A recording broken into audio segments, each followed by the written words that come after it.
បាទមានសួរបង បងរៀបរាប់ថ្ងៃថ្ងៃកាត់ហេតុតិចបងមិនទេបងពេលនោះ យើងធ្វើខុសលក្ខណៈបងដោយសារចប់តែយើងថែមគាត់មកកាយហើយដូចថាយើងខុសទាំងស្រុងលើដល់ហ្នឹងទៅយើងដឹងកំហុសខ្លួនឯងដែរបងដូចថាយើងដឹងគឺគាត់ហើយយើងសុំចោះមកក្រុមសុំទោសគាត់មួយសានៅកន្លែងខាងក្រុមហ្នឹងហើយដល់ពេលមកដល់នេះឥឡូវខ្ញុំមកសុំទោសគាត់មួយសាទៀតដោយសារយើងខុសយើងដឹងខុសយើងទទួលខុសយើងអត់ប្រកែកអត់តវ៉ាអត់ប្រកែកតែខ្លួនយើងត្រូវទេគិតយើងធ្វើខុសទទួលខុសមកសុំទោសគាត់ដល់ក្លឹបព្រោះមនុស្សម្នាក់តែមានកំហុសរៀងខ្លួនតែសូមបងប្អូនជួយលើកលែងថាកំហុសខុសឆ្គងមួយនឹងខុសបាទពេលនោះអាចថាមានបញ្ហាអីកាត់ឡើងបានបងទៅថែមគាត់ចឹងបងទៅរឿងដែលមិនអីបងតែពេលពួកនេះយើងផងដូចគ្នាដូចពេលផងអវ័យដូចគ្នាទៅចប់ទឹកទៅដល់ពេលហ្នឹងយើងអារម្មណ៍យើងភ្លេចស្ដាប់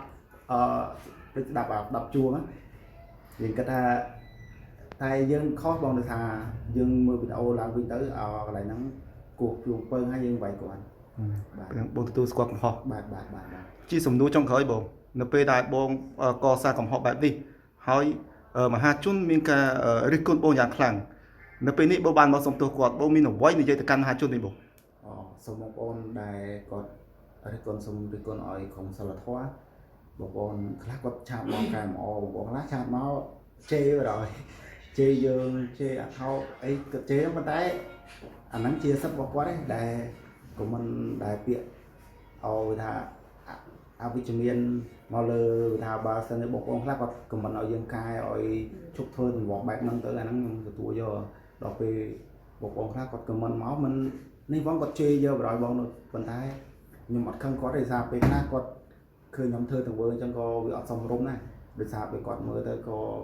វាអាក្រក់មើលអញ្ចឹងចំការគាត់ខឹងមួយឆាយក៏គាត់មានអារម្មណ៍ថាខឹងដូចគ្នាដូចខឹងដូចអាពេលខ្ញុំវាយមើលកាទេអញ្ចឹងដល់ពេលហ្នឹងទៅយើង